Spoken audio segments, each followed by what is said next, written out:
Hello everyone and welcome back in another video. तो इस video में हम क्वांटिटेटिव एनालिसिस फॉर मैनेजमेंट जो आपका यूनिट है DFCCIL junior manager operations and DVD की मैं बात कर रहा हूँ। उसमें ये यूनिट आपका है क्वांटिटेटिव एनालिसिस फॉर मैनेजमेंट। इस पर कोई भी वीडियो नहीं बनाया गया। तो चलिए मैं एक पहला वीडियो आपको इसमें एक ओवरव्यू देता हूँ किस तरह के क्वेश्चन आपसे पूछे जाएंगे। तो आप ये बिल्कुल मत समझिएगा ये आपका न्यूमेरिकल यूनिट है, न्यूमेरिकल बिल्कुल यूनिट नहीं है। इस यूनिट का सीधा सीधा मतलब है आपको वो टेक्निक्स पढ़नी है, वो मेथड्स पढ़ने हैं जो मैनेजमेंट डिसीजन मेकिंग में यूज होते हैं। बस इतना सा इसका यूनिट का मतलब है। ठीक है, तो यहाँ पर आपको ये नहीं कि यहाँ पर आपसे न्यूमेरिकल आपसे पूछे जाएंगे। तो जो भी टेक्निक्स हैं जो मैनेजमेंट डिसीजन मेकिंग में यूज होती हैं वही मैं आपको यहाँ पर कंप्लीट कराऊंगा।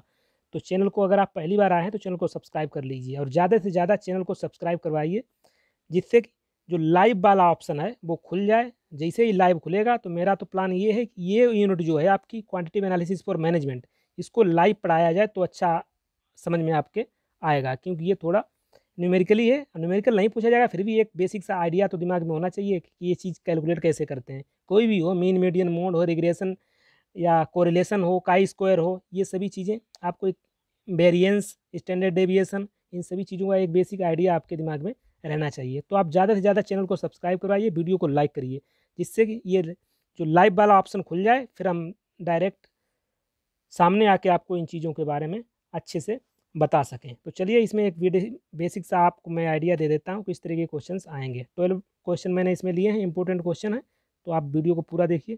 देखिए पहला क्वेश्चन है फॉर अ नॉर्मल डिस्ट्रीब्यूशन। तो नॉर्मल डिस्ट्रीब्यूशन में क्या होता है कि मीन, मीडियन और मोड तीनों इक्वल हो जाते हैं। ठीक है, तो आपको याद रखना है नॉर्मल डिस्ट्रीब्यूशन। इन सभी को आप पैनिक ना हो, आगे आने वाले वीडियोज में सब चीज़ों को मैं आपका कवर करूँगा। ये नॉर्मल डिस्ट्रीब्यूशन समझ में नहीं आ रहा है, कोई दिक्कत नहीं, सभी समझ में आएगा। बस आप पैसेंस बनाए रखें, चैनल पर बने रहें, चैनल को ज़्यादा से ज़्यादा सब्सक्राइब करवाइए। ठीक है, तो सभी चीज़ें समझ में आएगी। यहाँ पर देखिए मीन, मीडियन, मोड, तीन टर्म की बात की गई है। अब हिंदी वाले परेशान ना हो, क्योंकि यहाँ हिंदी और इंग्लिश दोनों में लिखा हुआ है। मीन माध्य होता है, मीडियन वो मोड बहुलक और मीडियन मध्यिका। ठीक है, तो इसको हिंदी में कहें तो माध्य, मध्यिका, बहुलक। एक एग्जाम्पल के थ्रू इन तीनों को मैं आपको बता देता हूँ। फॉर एग्जाम्पल मैंने कुछ डेटा ले लिया है 1 2 2 2 4 7, ये मैंने कुछ डेटा ले लिया है। आपको इसका मीन, मीडियन, मोड तीनों निकालना है। तो पहले हम मीन निकालेंगे। मीन निकालने का फार्मूला होता है sum of observations upon number of observations. मतलब ये हुआ मीन निकालने का कि इन सभी का आपको ऐड कर देना है सम ऑफ ऑब्जर्वेशंस, और नंबर नीचे आपको रख लेना है नंबर ऑफ ऑब्जर्वेशंस। कितने ऑब्जर्वेशन देखिए 1 2 3 4 5 6।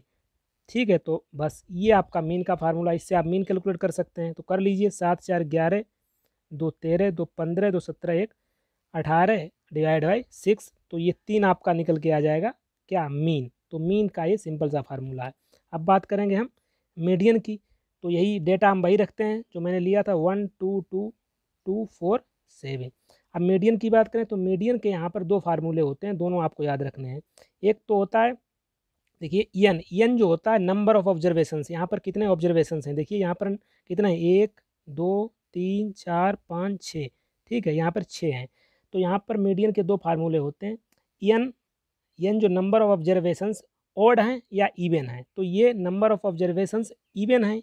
ठीक है, यानी कि सम है, तो सम का एक अलग फार्मूला होता है और विषम का अलग होता है। तो यहाँ पर सम है तो सम का फार्मूला मैं यहाँ पर बता देता हूँ। सम का फार्मूला क्या होता है, मीडियन का सम का फार्मूला होता है n/2, ठीक है, प्लस n/2 प्लस 1, ठीक है, डिवाइड बाई 2। ये होता है जब नंबर ऑफ ऑब्जर्वेशंस आपके इवन हो। ठीक है, तो यहाँ से आप कैलकुलेट कर सकते हैं कितने हमारे इस एग्जाम्पल में कितने नंबर ऑफ ऑब्जर्वेशंस है 6। तो 6 में 2 का भाग देंगे 3 आ जाएगा, फिर 3 और 1 4 2, तो ये कितना हो जाएगा, ये हो जाएगा। अब ये तीसरा तीसरा जो टर्म है और चौथा टर्म है, दोनों को जोड़ देना है, 2 का डिवाइड कर देना है। अब देखिए मैंने लिया था 1 2 2 2, यही तो डेटा लिया था। यहाँ से तीसरा टर्म ये हो गया, चौथा टर्म ये हो गया। इन दोनों को डिवाइड करके ऐड करके 2 का भाग दे दीजिए, तो आपका 2 आपका मीडियन आ जाएगा। ठीक है, इस तरीके से आप मीडियन भी निकाल सकते हैं। अगर एन की वैल्यू, ठीक है, ऑड है यानी कि विषम है, तब मीडियन का फार्मूला क्या होगा, तब होगा n/2 बस यही आपका जो टर्म होगा, ठीक है, तो वही आपका आंसर आ जाएगा। ठीक है, तो एक चीज़ आप ध्यान रखिएगा, मीन मीडियन मोड कोई भी अगर निकालना है तो सबसे पहले जो भी आपको टर्म दिए हैं उनको आप एक ऑर्डर में लिखना है, चाहे वो डिसेंडिंग ऑर्डर में लिख लीजिए, चाहे वो असेंडिंग ऑर्डर में, हिंदी वाले चाहे वो अवरोही क्रम में लिख लें, चाहे वो आरोही क्रम में, एक क्रम में आपको लिखना है, तभी आप इसको इन फार्मूलों का यूज करेंगे। ठीक है, अभी आपको एक बेसिक सी चीज़ें पता चल रही होंगी, जब सामने बोर्ड पे आपको ये चीज़ें समझाई जाएंगी तो अच्छे से समझ में आ जाएंगी। तो आप चैनल को ज़्यादा से ज़्यादा सब्सक्राइब करवाइए। ठीक है, अब मोड की बात करें तो मोड देखिए कैसे निकालते हैं। जैसे ये डेटा मैंने लिया था 1 2 2 4 7, मोड में देखते हैं फ्रीक्वेंसी, मतलब कौन सा डिजिट है जिसकी फ्रीक्वेंसी सबसे ज़्यादा है, ज़्यादा बार आ रहा है, तो यहाँ पर मोड क्या निकल के आ जाएगा, यहाँ पर मोड 2 निकल के आ जाएगा। 2 देखिए 3 टाइम्स आ रहा है, तो यहाँ पर मोड में हम फ्रीक्वेंसी चेक करते हैं कि फ्रिक्वेंसी किसकी ज़्यादा है, वही जो है मोड हो जाता है। तो ये था मीन मीडियन मोड। नेक्स्ट देखिए क्वेश्चन, ये क्वेश्चन बहुत बार पूछा जाता है, आप इसको याद कर लीजिए बिल्कुल। मीन मीडियन मोड में रिलेशन क्या होता है, ये बहुत बार पूछा जा चुका है और पूछा जाएगा, तो ये आप सीधा सीधा याद कर लीजिए। मोड इज इक्वल टू होता है 3 into median minus 2 into mean. ये आप लिख लेना कहीं पर, इसको आप याद कर लीजिए, ये सीधा सीधा एग्जाम में पूछा जाता है। Mode is equal to 3 into median minus 2 into mean. ठीक है, या इसको हिंदी में कहें बहुलक बराबर हो जाएगा 3 इंटू मध्यिका माइनस 2 इंटू माध्य। तो यहाँ से आपसे पूछा क्या गया है, यहाँ पर आपसे पूछा गया है which of the following formula are correct as per the relationship defined by Karl Pearson. तो देखिए कौन सा बोल रहा है इसमें जो है फार्मूला सही है, तो ये तीनों फार्मूले आपके सही हैं। ठीक है, तो जो मैंने रिलेशन बताया है वही रिलेशन पर ये बेस्ड है, उसी को इधर उधर करके ये तीनों फार्मूले उसी से बनाए जा सकते हैं जो मैंने आपको बताया। मैंने आपको क्या बताया था, मैंने आपको बताया था mode is equal to 3 into median minus 2 into mean. इसी फार्मूले को इधर उधर ट्रांसफ़र करके ये तीनों फार्मूले बन जाते हैं। ठीक है, अब यहाँ पर मैं नहीं बता सकता हूँ। ठीक है, तो आप अपना बना लीजिएगा, अगर कोई दिक्कत आ रही तो आप पूछ सकते हैं, कोई दिक्कत नहीं। ठीक है, चलिए ये क्वेश्चन हो गया, इसका जो है तीनों आंसर हो जाएंगे यहाँ पर।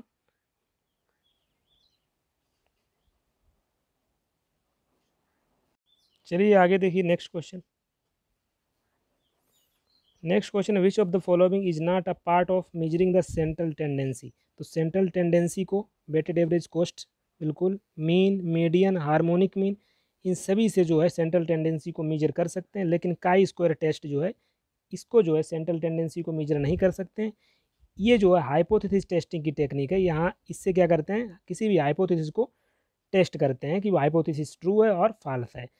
अब हाइपोथेसिस क्या है, काई स्क्वायर टेस्ट क्या है, सभी आपको धीरे धीरे चीज़ें पता चल जाएंगी।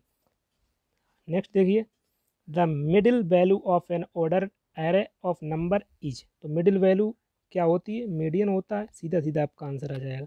नेक्स्ट देखिए पूछा गया है मीडियन इतना दिया है, मीन इतना दिया है, आपसे पूछा गया है मोड विल बी। तो अभी तो मैंने रिलेशन बताया है, मैंने कहा वो रिलेशन आपको याद रखना है, क्वेश्चन आएगा एग्जाम में। Mode is equal to 3 into median minus 2 into mean. तो मोड आपसे पूछा गया 3 इंटू मीडियन की वैल्यू आपको दे रखी है 54 माइनस 2 इंटू मीन की वैल्यू आपको दे रखी है 60। इसको सोल्व कर लेंगे, आपका आंसर आ जाएगा। ठीक है, सीधा सीधा फार्मूला बेस्ड क्वेश्चन है। अब इस तरीके का एग्जाम में सवाल बनता भी है क्योंकि इसमें कुछ है ही नहीं क्वेश्चन में। अब ज़्यादा कैलकुलेटिव थोड़ी ना आपसे, आपका ये उसका मैथमेटिक्स का थोड़ी ना पेपर है, तो एक बेसिक सी चीज़ें तो आपसे पूछी ही जाएंगी, क्योंकि numerical analysis for quantitative analysis for management में वही टेक्निक्स आपसे पूछी जाएंगी जो डिसीजन मेकिंग में यूज होती हैं। तो ये सभी जो है डिसीजन मेकिंग की टेक्निक्स हैं, mean median mode, regression, correlation, variance, standard deviation, average. ठीक है, चलिए आगे देखिए, one of the following is not a method of studying variation. तो रेंज से वेरिएशन को calculate, quartile deviation, mean deviation, standard deviation, इन सभी से डेविएशन जो है वेरिएशन को कैलकुलेट कर सकते हैं, लेकिन एवरेज से नहीं कर सकते हैं। ठीक है, एवरेज जो है ये मेथड नहीं है वेरिएशन का, आपको याद रखना है। नेक्स्ट देखिए, वेरिएंस इज 605, स्टैंडर्ड डेविएशन आपसे पूछा गया है, तो सिंपल सा फार्मूला है एक छोटा सा, वेरिएंस इज इक्वल टू होता है स्टैंडर्ड डेविएशन का स्क्वायर।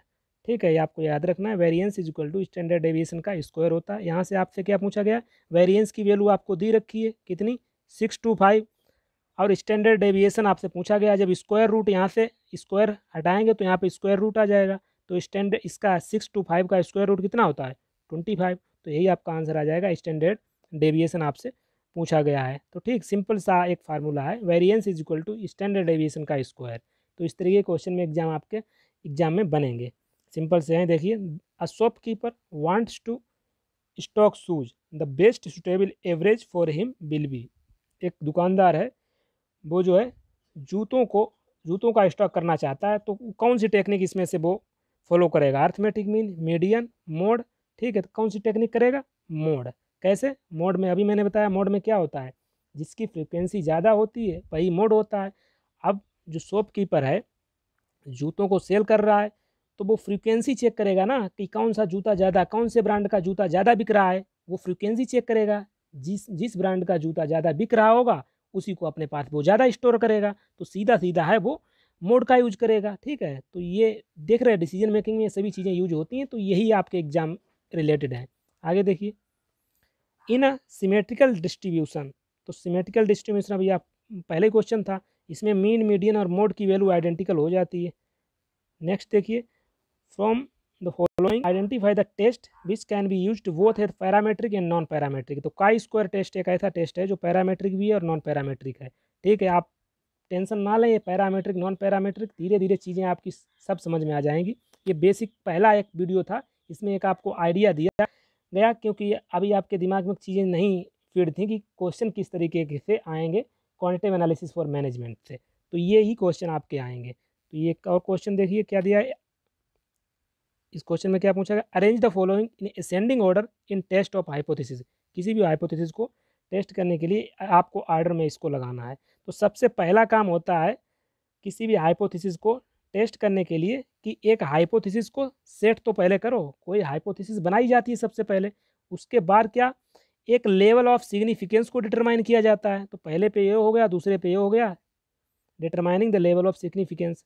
अब अब जो थर्ड कंडीशन आती है, थर्ड स्टेप वो आती deciding the statistical test and computation. अब ये डिसाइड किया जाता है कि कौन से टेस्ट को यूज किया जाए, क्योंकि आपके पास बहुत से टेस्ट होते हैं, तो थर्ड स्टेप ये हो जाएगी, फोर्थ पे आप डिसीजन ले लेते हैं। ठीक है, तो यही इसका ऑर्डर हो जाएगा। ठीक है, तो यही 12 क्वेश्चन मैंने लिए थे क्वांटिटेटिव एनालिसिस फॉर मैनेजमेंट। तो आपको कुछ चीज़ें क्लियर हुई होंगी, एक बेसिक आइडिया आपको पता चल चुका होगा किस तरीके के क्वेश्चन यूनिट से आपके एग्जाम में बनेंगे।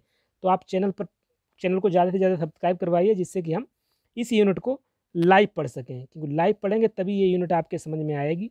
यहाँ से 12 क्वेश्चन आपके तभी कंप्लीट होंगे। तो आप चैनल को ज़्यादा से ज़्यादा सब्सक्राइब करवाइए और वीडियो को लाइक करिए। और इस वीडियो में आपको कोई प्रॉब्लम है, किसी प्रकार का कोई क्यूरी है, तो उसको कमेंट बॉक्स में आप पूछिए। चलिए, थैंक यू।